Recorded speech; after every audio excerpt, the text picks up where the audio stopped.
Hello everybody, J.Yumeko here, and welcome back to some more Cinderella Phenomenon. Now, I know that it's been a while since I've posted, but currently it is finals week for me. In terms of my job, I'm working Fridays, Saturdays, and Sundays practically all day. So, with all these things that I'm trying to balance out here, I just have not found the time to actually sit down with enough energy to record one of these videos. But I promise you that at the very least, maybe next week, I should be able to get a couple more videos out to you guys. And then after that, at that point, I will pretty much be out of school. So I should be able to, from that point on, get back to more consistent uploading. And I'm hoping that sometime over the summer I can get an actual somewhat solidified schedule in. But without further ado, let's jump right on back into it. So I believe that we left off when we were in the castle and we had infiltrated it, and I forget exactly what's going on here. I think we'll see. We'll see. Let's see. Chapter 9, Claude. I think this is where we're gonna go ahead and start back up on. Where am I? Why can't I see anything? My head hurts. Rise and shine, Sleeping Beauty. I jerk upright at the familiar voice. You're the man who knocked me out! The man laughs, and I blink as I try to pinpoint the direction of his voice. Did he blindfold me? I command you to take off this blindfold. I don't take orders from princesses that no one remembers. But I am a gentleman, so I suppose I shall have to heed a lady's request. The blindfold is abruptly pulled off, and I flinch at the sudden brightness. Ah, yes, this guy. Why, hello there, princess. My captor looks at me, amused. He wears a crooked grin on his masked face and a cape on his shoulders. Who is he? My eyes wander to the throne, and I cannot help but gasp at what I see. The king is strapped to the throne, hands bound, mouth covered. Your Majesty! The king pauses to look at me, his eyes containing a mixture of alarm and confusion. I turn to glare at the masked man. Let him go! No can do, princess. Though, don't you think he still looks regal sitting on his throne like that? I grit my teeth as I begin to struggle against my bonds. Struggle all you like, you won't get out of those knots anytime soon. Who are you? The masked man drops into an elegant bow. I'm called Varg. Varg? What have you done to my father? Me? Nothing. Well, nothing much. I guess gagging a person and tying their hands behind their back counts as something. Are you working for Sir Alcaster? I don't work for anyone. So he's a mercenary. The door flies open and Alcaster steps in, his face full of anger. Mithros the fool! How absolutely useless he was! Varg gives me a dismissive shrug. He regards me again with his mischievous smile. While I do agree with that wholeheartedly, that man is in the past. Here in the present, we have someone far more interesting to deal with. Varg gestures at me. I glare at Varg before returning my gaze to Alcaster. I used to think Alcaster was someone to be respected. Not anymore. If it isn't the princess herself. You remember who I am? Once Mithros made the connection, it was just too obvious to be false. Could Sir Mithros remember me? Alcaster shifts his attention to the king. Gennaro, do you not remember this girl as your own blood daughter? My eyes meet the king's, but I see no recognition in his gaze. He cannot remember me. I haven't managed to break my curse yet. What do you do? Why are you doing this to my father? To the kingdom? Everything I do for the kingdom. All successful rulers have run with an iron fist. Fear is the best motivation. A king that is too lenient and does not inspire fear has no business being on the throne. But the people of Angio love their king. Before I had thought that the town people were despicable because they hated me. Now I understand those reasons. They may have judged me as my mother's daughter, which is wrong, but but that does not mean that they should be subject to a regime of fear. Your obligation as a ruler is to rule for the country, not the people. Back when the Queen was still alive and this place knew the fear of the witches, they were far more productive. Fear motivates. Fear makes a man. King Alcaster! You better have a good excuse for interrupting. Your Highness, there's a beast! What are you blathering about, you fool? A beast! A magical beast is rampaging around the palace! Is this the dead witch's doing? Dead... witch? No. No, Dolores fine. She has to be. Out with it! Did Mithros do this? What? I cannot stop myself from blurting out the question. Sir Mithros is a witch. He was a witch, but now he's dead. He turns to his knight and demands more information. I'm too shocked to hear his words. Sir Mithros... a witch? Impossible. What of the other palace intruders? We've managed to apprehend some of them, but we can't get to everyone with that beast taking us out. That damned Mithros, still a pain even after death. What did you do to Sir Mithros? Did you not hear me, girl? He's dead. Killed by my hand. But why? He was helpful at first. We worked together to achieve our own personal goals. He eyes me cautiously. He wanted you, Princess. If Sir Mithros was a witch, that would explain why he still remembered me. But why did he want me? Who knows? It doesn't matter anymore. I gave him my knight to assist him in his search when the witches could not, but in the end that fool was too power-hungry. You never entered into my plans, but you would have been safe, Princess, had you just stayed put. But now that you're here, you'll come in handy. Alcaster turns back to the knight, who immediately bursts into explanation once more. The beast is moving quickly. We don't know how much longer we can keep it from this room. There's a beast in the palace, and it's Sir Mithros' doing. I'm so confused. And what about the others? Are they okay? Let me go, Alcaster. You are not going anywhere. It sounds like some of your friends are very persistent. They'll be coming for you, and when they get here, I will kill them. You, Princess, are going to make very excellent bait. You know, I like this turn of events. Kind of amusing. You, tell me what all of this is. Varg looks unmoved by Alcaster's anger. It is Mithros that summoned this beast, is it not? Then you must know what's happening. You're asking me? Of all people? As if I would be able to answer any of your questions. You...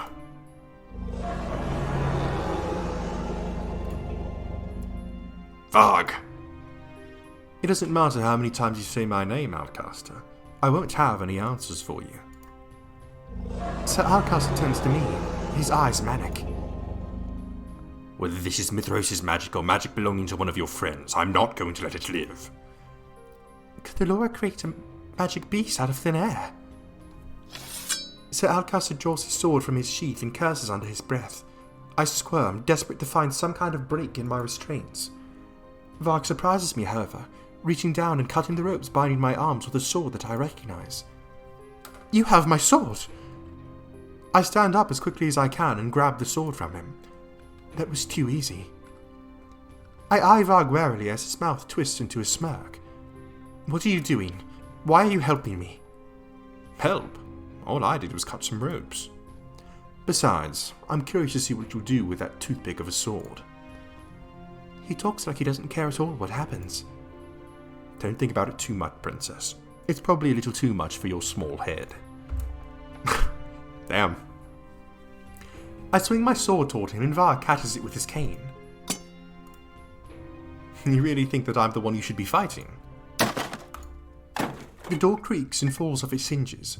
The knights stumble back and I hear screaming as loud footsteps sounds against the hall's tiles. So, what will you do? Run? Hide? Or will the beast kill you too?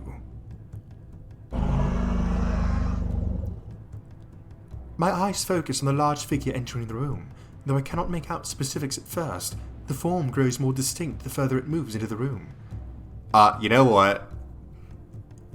Let's just be honest here, right? This is like a Beauty and the Beast thing. I think that's what Karma's Curse is, right? Beauty and the Beast. So I'm just saying it's the explanation is in the name. Whatever this is, I cannot fight it. There's a moment of eerie silence, and then Alcasar yells and the knights rush forward, attacking the beast as a collective. The beast throws him off with surprising nimbleness, his rage in every swipe. I dodge away just before a man's body falls on top of me. Over here, beast! Sir Alcasar rushes at the beast. I finally manage to get a clear line of sight to the king, who sits bound and helpless on the throne. The king. I have to get him out of here. I run toward the throne, but someone stops me dead in my tracks. Saving the king really shouldn't be your priority right now. I grit my teeth and swing my sword at Varg, but he easily darts away from me. I would be watching my back. It is then that I notice the beast slowly making its way towards me. Why would it be after me? Either I stay here and fend it off, or... Alcasar catches the beast with a broad swipe of the sword, and the two are focused once more on each other. I glance urgently at the king, then at the doors. The beast moves again, and I realize that it is once more heading toward me. There's no way I can help the king in all this mess. I need help. I have to find the others. Hopefully Alcasar will keep this beast busy long enough for me to get them. I turn and bolt through the room, weaving my way through the chaos of knights as I head toward the door. I glance over my shoulder one last time at the king. His eyes are trained on the battle before him. His hands grip the arms of his throne, but there's nothing more he can do. I'm so sorry. I'll be right back. But for now, I have to find the others. I dart past the carnage in the room, stepping over and around bodies as they appear. Halfway to the door, the beast lunges past Sir Alcasar, and for a few moments I think he might be attacking me. Stay back! I hold my sword out in front of me and stand in a defensive position like Claude taught me, but the beast never reaches me. You've ruined everything, beast! Alcasar is suddenly in front of me, waving his sword at the beast. I stumble back toward the door, my heart beating loudly in my chest. I have to get out of here. Chapter 10. There it is. The Beauty and the Beast. Alright, I think this might actually be a final episode. Where did the beast come from? Knights immediately rush toward me. I back away as far as I can without re-entering the throne room. Princess, come quietly and we'll keep you somewhere safe until all this dies down. I cannot take them all at once. Even knowing that, I still pull out my sword. I take a few steps back and then suddenly feel my back pressed up against something. The beast stands behind me, its back to me. I stand in its shadow and I realize that if I turned around, it could swat me to the wall just like the rest of its victims. But it's just standing there. Excuse me. Together. The beast says nothing more, though I still feel on edge. There's something oddly familiar about this. Claude told me once it was better to fight back to back. I will trust you for now, whatever you are. I do not know if it understands me, but I can hope. It seems more like a human than any kind of animal. Princess, get away from the beast, it will... The knight never finishes his sentence as the beast sends him flying through the air. Why is it helping me? The knights fall like dominoes to the beast, but manage to remain standing when I strike them with my sword. Even just taking down one is hard. These men have been trained for years, while I haven't even had the luxury of a year. Out of the corner of my eye I sense movement. I see a gleam of silver, and hear a grunt as a sword is raised into the air. The sword is nowhere near reaching me, but... the beast! I aim a kick at an approaching knight before whirling around to look at the beast. The oncoming sword comes closer to the beast's exposed back, and I know the beast will not be able to dodge it in time. Move! I shove past the creature and catch the knight's sword with my own before it can harm the beast. My arms are shaking underneath the strength of the impact between our swords. I feel like my arms are going to give out. Then a flash of light appears, so bright that everyone is temporarily blinded. I stumble back, rubbing at my eyes. From the sound of it, the beast is continuing to drive back the knights, most of them shouting to each other to retreat. What was that? When I'm finally able to see again, my eyes automatically land on my feet. I stare in shock. Hey! That was our final good deed, wasn't it? Glass slippers. I quickly reach up to my pendant and I realize that it's no longer there. I completed my 3 good deeds. Yumeko. It knows my name. I look around and realize that the beast and I are alone, the knights having fled. Did the beast drive off the rest of them? I feel a pressure at my back and realize that the beast is touching me. My first instinct is to run, but the words it utters next paralyze me. You... okay? Every word sounds breathless and pained, like it takes too much to speak. It's worried about me. I watch in shock as the beast appears to gesture towards my shoes. You... did it. I step back warily. What are you? The beast reaches out and I see something glittering in the palm of its hand.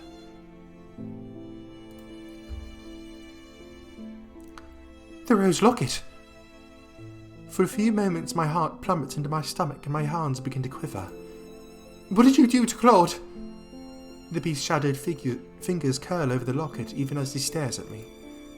Gave... me... I gave that locket to Claude! The beast only stares at me for a few moments longer, and then suddenly I realize that his words, nothing more than a pained growl, do not hold any malice. I gave that locket to... you? The beast slowly nods. My grasp of my sword loosens as I stare at him in shock, realization dawning upon me. Claude? Yes. So this is your secret? Why would you not tell me? I could have hurt you! Claude is another form, a cursed form, and he never told me. Why? As my mind whirls, I feel everything coming together like the pieces of a puzzle. Secrets are secrets for a reason, Princess. You should know that. If I could speak on them, I would. But I can't. Yumeko, I wish I could explain. You would hate me, or more accurately, you would be afraid of me. All of those times Claude was clutching at his chest. You were touching your tattoo so many times before, like you were in pain. The beast growls, and the sound is surprisingly soft, almost a sigh. Curse. Then the tattoo was... a warning. The first time I saw that tattoo it was a beautiful rose. The second time it had more thorns. When the rose became ensnared in thorns, did he transform? And he always touched his tattoo when he came too close to me. Claude, your curse did not just make others fall in love with you, it stopped you from loving anyone too, didn't it? He mentioned that woman before, the one who he thought loved him but didn't. Is it possible that she saw him in this form and was terrified of him? If you loved anyone, you would turn into a beast. You loved a woman once, but she only loved you because of your curse. The minute you transformed, she was scared of you. Wasn't she? Yes. He sounds so pained. The reason Claude has been trying to hide everything away from me is because he's scared that I would have feared him. That is why beauty has always been so important to him, but the curse cast upon him makes him both beautiful and a beast. I wanted you to love me, but no one could love a beast. His words are dwindling. It almost sounds like he's been suffocated on the inside, with how slowly he's speaking. Claude, I've never cared much about appearances. People have worn masks on their face their whole life around me. Claude, I take a deep breath and face him. I will love you, no matter what form you take. I drop my sword to the ground and make my way over to him. I rest my cheek on his chest and wrap my arms around him. I love you. The room is filled with a bright but gentle light. It almost feels like I'm bathing in sunlight. For a few moments I forget my worries. Everything feels blissful and quiet, and my heart feels full. Then, moments later, I feel warm arms around my waist. I love you too, Yumeko.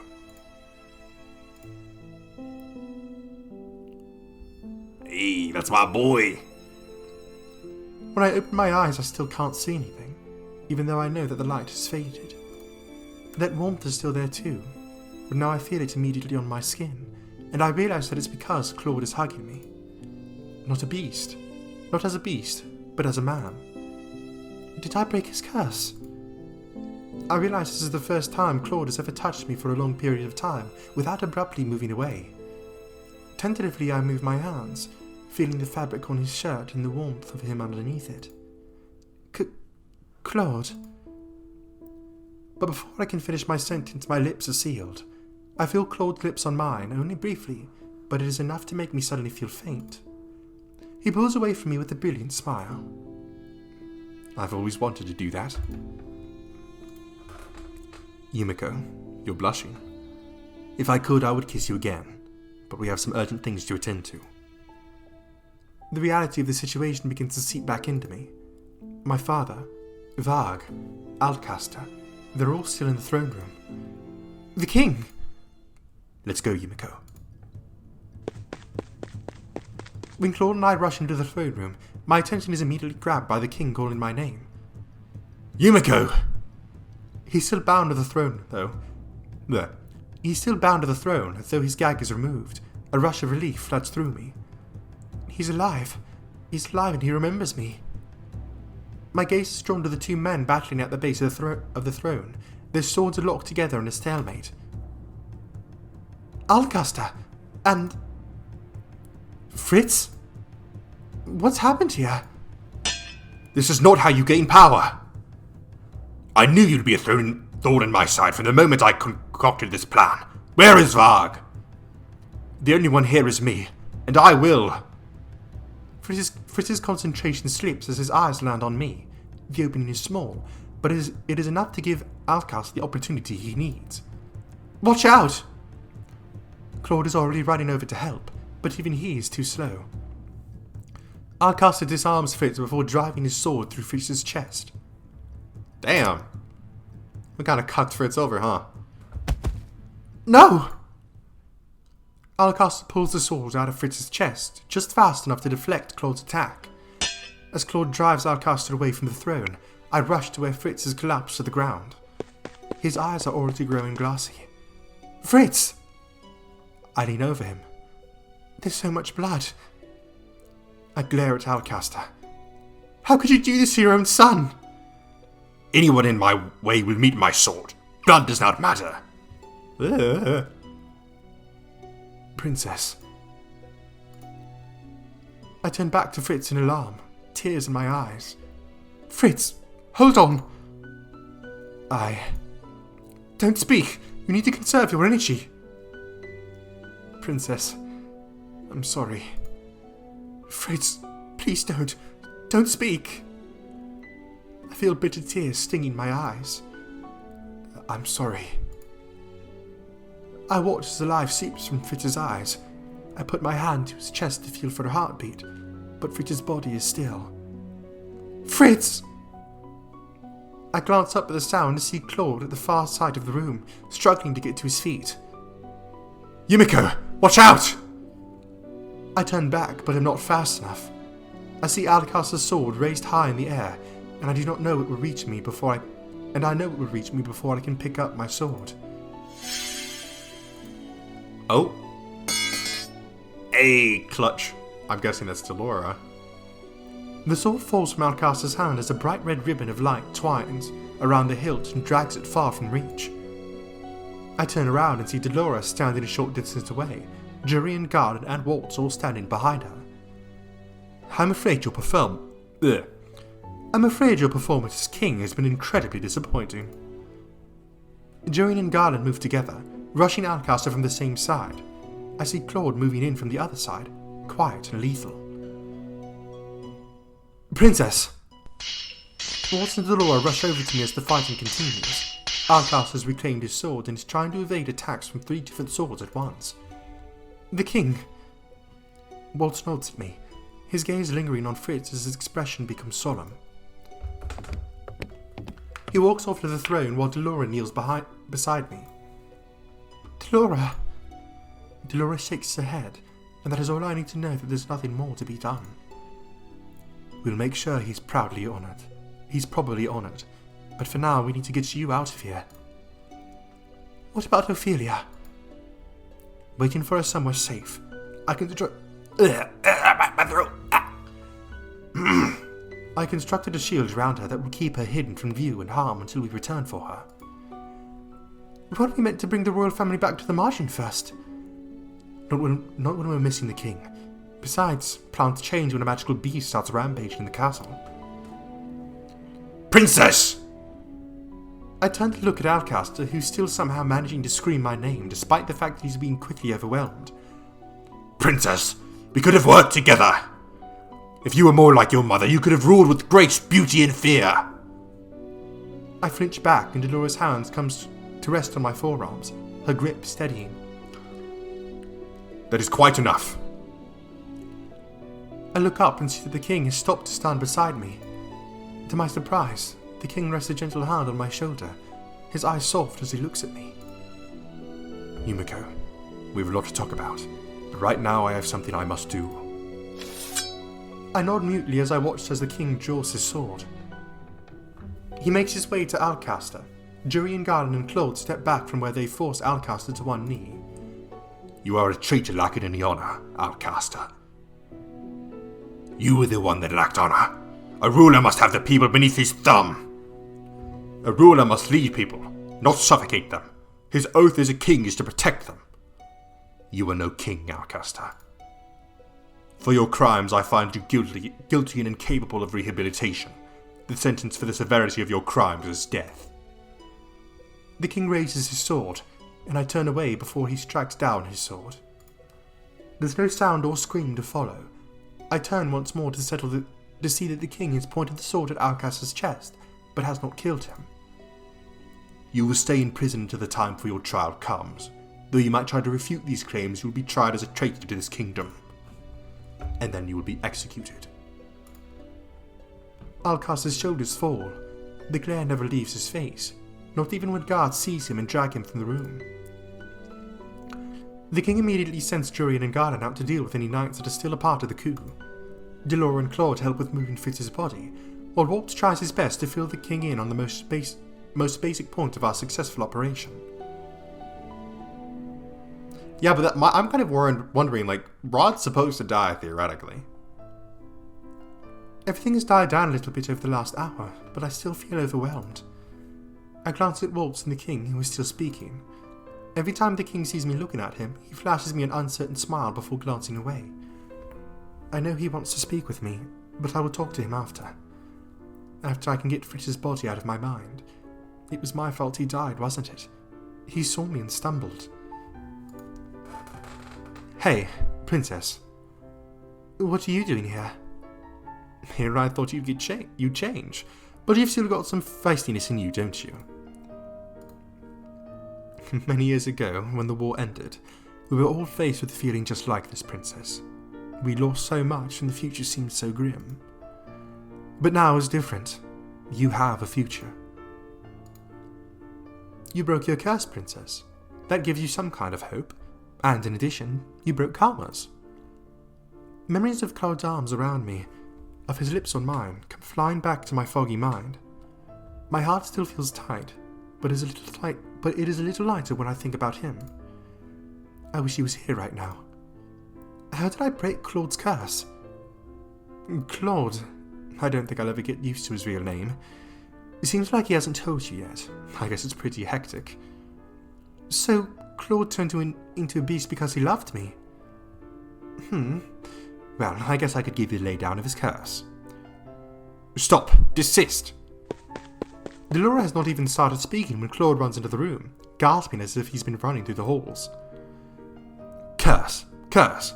Are you talking about my curse? There's no way he heard us talking in the hallway. Is there? Even I feel at a loss for words right now. I sense that you might be talking about me. The princess was just asking me about your curse. Oh? Then I was right to come running, and here I was just guessing at what she might be talking about. Claude's curse was based off of the tale of the Beauty and the Beast. Claude easily finishes her sentence. Delora holds up her hands as if in surrender. So eager to steal the spotlight. Well, you are talking about me after all.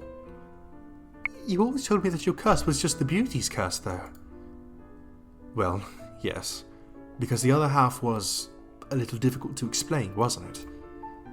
He has a point, though I think he might have been able to save us all some trouble if he hadn't been so secretive about his curse.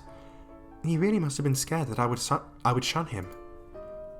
Allow me to explain, Princess. In the fairy tale, a prince of a kingdom is transformed into a beast because his heart is as cold as ice. Sounds familiar to a certain icy princess, eh? I guess we're perfect for each other in that respect. Just trying to lighten the mood. Claude sighs. Damn. I would call Yumeko something far more flattering, like my sweet beloved. We were talking about your curse.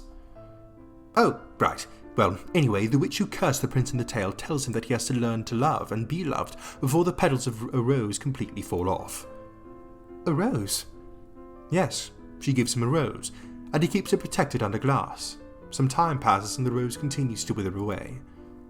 A maiden finds the beast, and eventually the two fall in love. At the end of the tale, she confesses her love to the beast, and he transforms back into a human. By confessing, I saved you. But his curse was different from the fairy tale. I know what you're thinking, that my curse was somewhat different. It was more complicated. The witch made it so that I was both the beauty and the beast. She said it suited me because I was so vain. The witch constructed a very roundabout curse.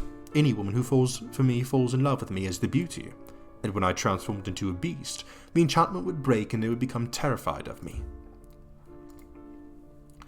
I doubt Claude ever thought he was going to break his curse. The love woman felt for him while he was cursed was always fake.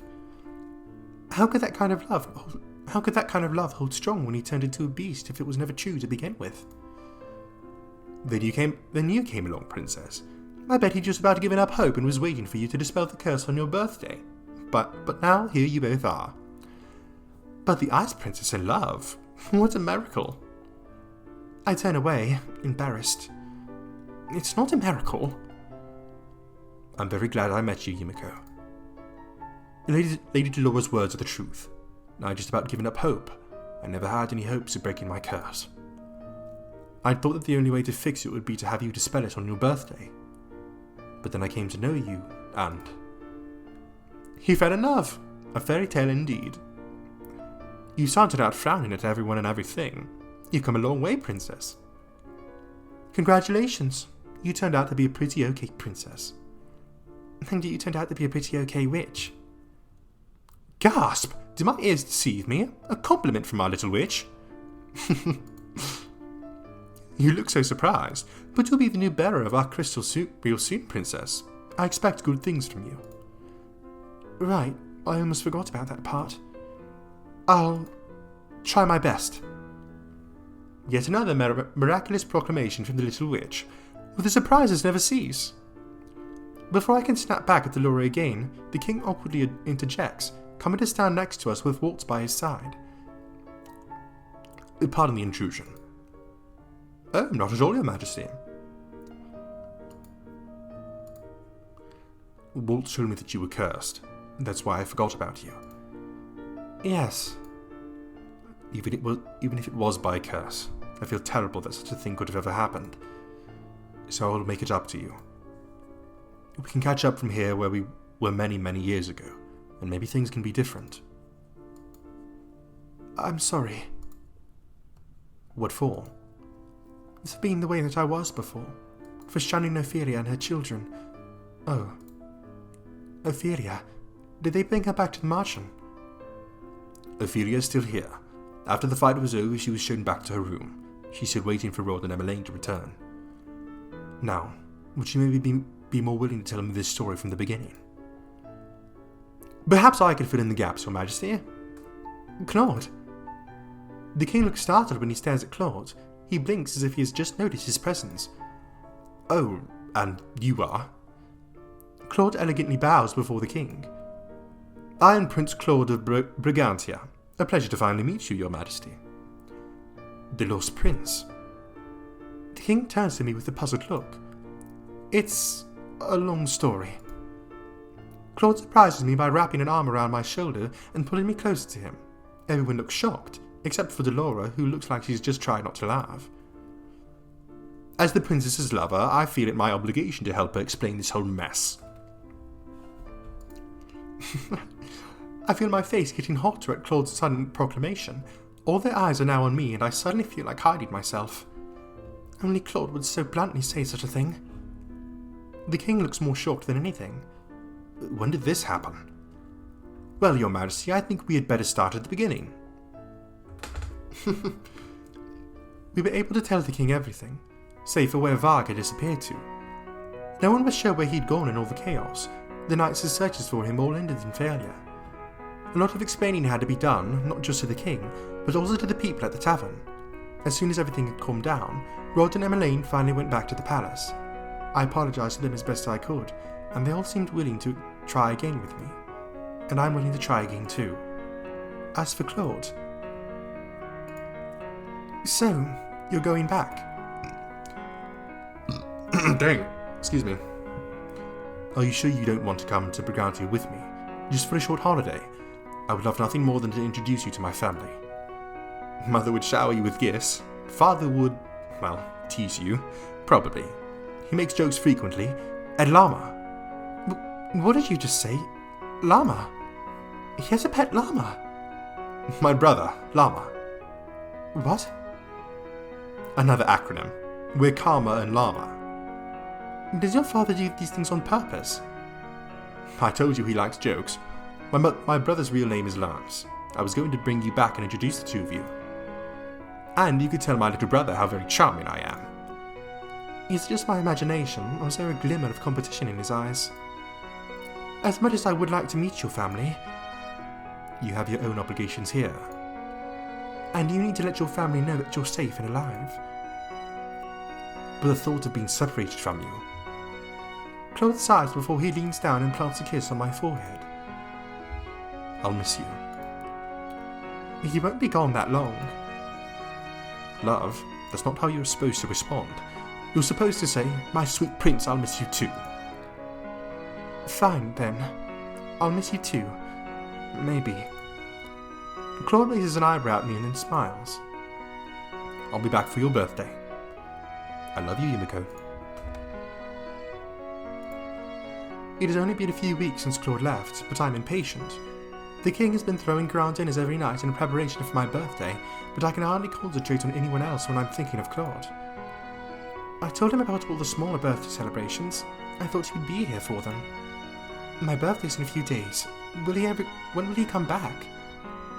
I've tried to make myself busy, mainly by continuing my sword practices with Jurian and Garland, who have both rejoined the Order of Caldera.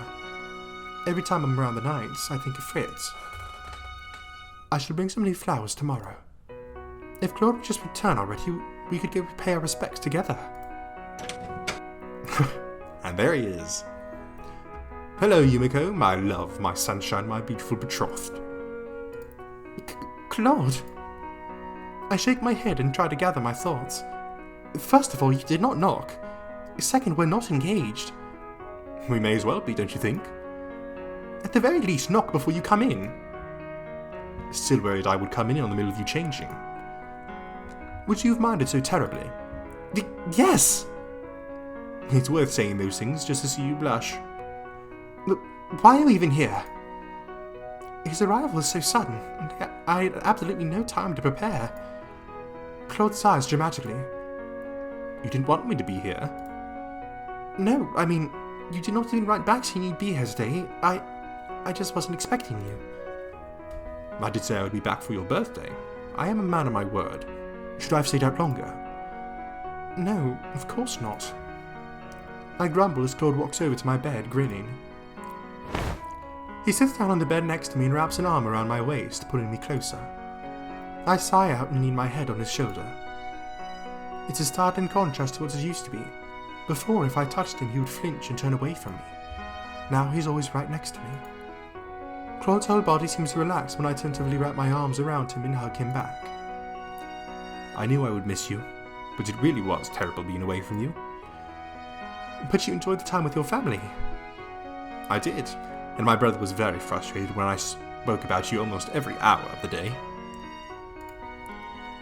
How could you have said that much about me? Oh? I felt that I didn't have enough time to list off all your virtues. I nudge him in the arm, but he just grins at me. A glint from Claude's pocket catches my eye, and I flush proudly when I notice the rose locket. Looking at the locket makes me think back to that night, when he transformed back into a prince. Lost in thought, are we? I was just noticing the locket. You still carry it around with you? Of course I do. It has become my most valuable possession. He pulls the little locket out and pops it open. I'm startled when I see the small sheet of paper with my own words on it. My message to him is still there. Claude smiles as he reads the words aloud.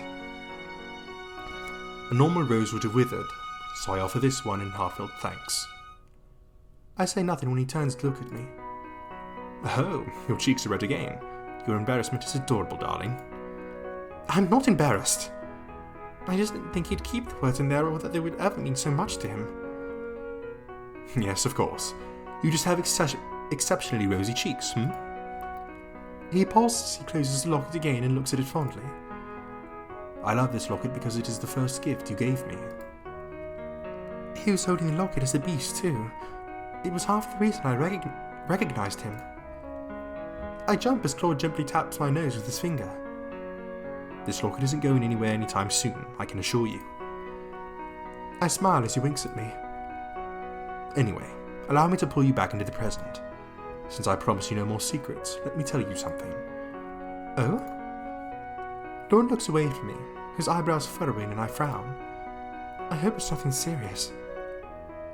I'm nervous about sitting down to dinner with your father tonight. You're nervous? I start laughing without even meaning to. You're laughing at my pain, princess. He pulls me closer and kisses the top of my head. But you're too flamboyant to be nervous. I'm confident, princess, not flamboyant. There's a difference. Right. Claude's expression grows more solemn. He looks at me seriously, almost sadly. Yumeko, I'm still sorry about lying to you. That whole time I made myself up to be someone beautiful, someone I wasn't. I believed I was a truly good person on the inside, and that I deserved good things, even though I was selfish. He's already apologized to me before, too many times. Claude, you do not have to apologize. No, that witch was right to curse me. I've always had everything handed over to me on a silver platter. When I came to Angela, I believed that it wasn't going to help break my curse. It wasn't important. And then I met you. At first I thought I would just have to get on your good side so you could help me dispel my curse. But then, Yumeko, I realized I was drawn to your confidence and commitment. But I can never admit that I was in love with you. I was so scared that if I transformed into a beast and you were scared of me, I would lose my chance at winning your heart. So you see, princess, I was selfish. I wanted all of you without having to give you all of me. I look down at where our hands are intertwined, and I grip his fingers tighter. I've told you enough time to know that you have nothing to apologize for.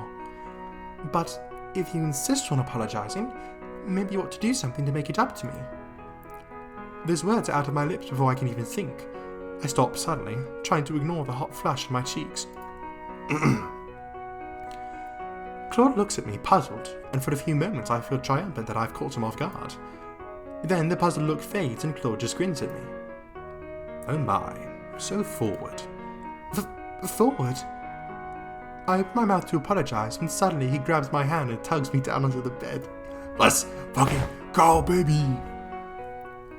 The Claude taught me in my sword fight, and I quickly overwhelmed by my surprise, and in no time he has me pinned... And in no time at all he has me pinned down to the bed and is looming just above me, smiling. I'm disappointed. Princess, you knew my weakness and you didn't even exploit it there. Your weakness? Yes.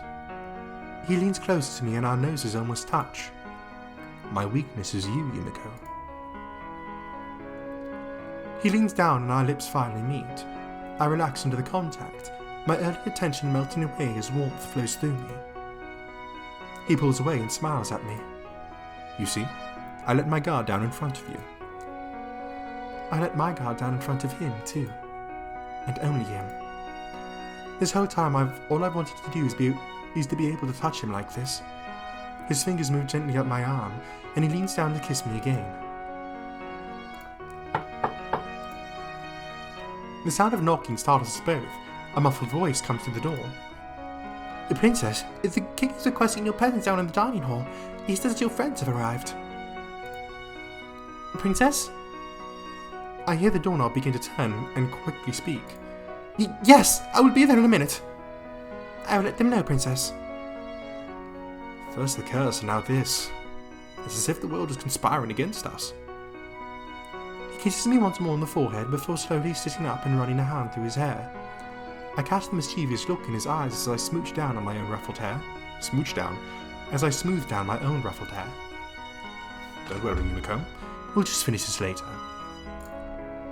I feel my cheeks flush. You say such uncouth things. Claude chuckles before he stands up and offers his hand. I take it and smile up at him. I love you, Yumeko, and now I get to say it as many times as I like. I love you too, Claude. I stand up on my toes to plant a quick kiss on his lips before heading to the door. Let's go, Claude. Oh. And that's it! Clap it up, boys. Clap it up. Oh.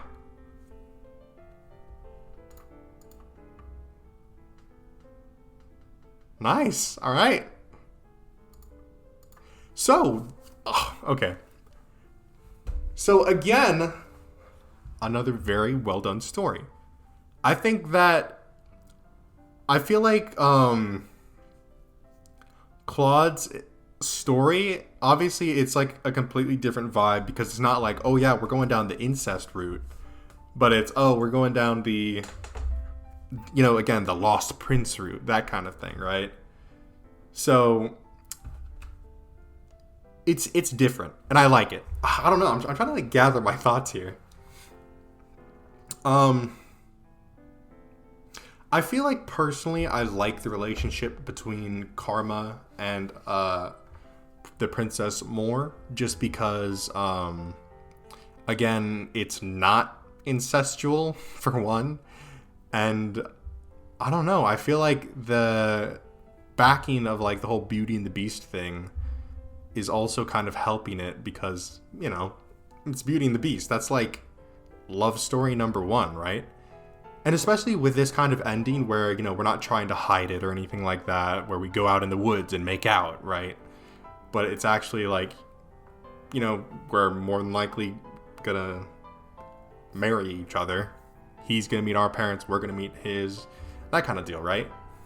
So, I don't know, I feel like overall I liked Karma's more than Rod's. And again, though, just in terms of the story, I really enjoyed it. I am curious though, about Varg, because I'm like 100% confident that Varg is Fritz, and he has whatever his curse is. So I guess if we go down his route, which I have no clue how I would do that, then we'd obviously find that out. But yeah, interesting. I enjoyed it. I don't have much to say, and it's not because I wasn't engaged in it, but again, I'm very, very tired. So, my thoughts are very just moving slowly. But, yeah, I mean, I will more than likely at least do maybe one more Because, let's see here. How many characters are there in this? Damn, my desk is creaky as hell. Okay, let's see. So, Cinderella phenomenon, and we go to our characters. So there's Rumpel, Fritz, Waltz, and Karma.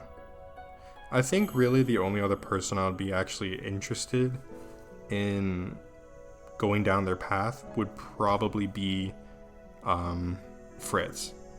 Just because I really don't care much for Waltz. And I really don't care at all for Rumpel. I'm not gonna lie there.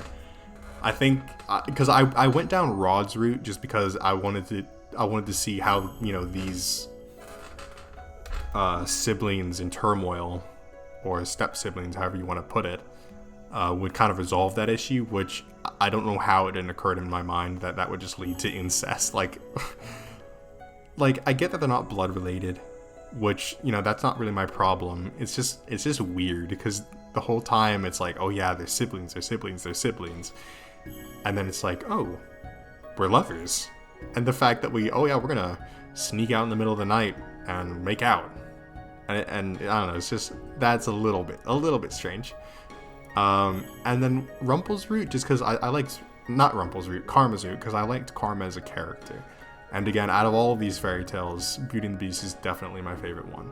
So it is very possible that we might just move straight on to Evermore, which is the sequel to this game, straight off the bat. So we'll have to see. But for right now, that is going to be the finale of Cinderella Phenomenon, Karma's route.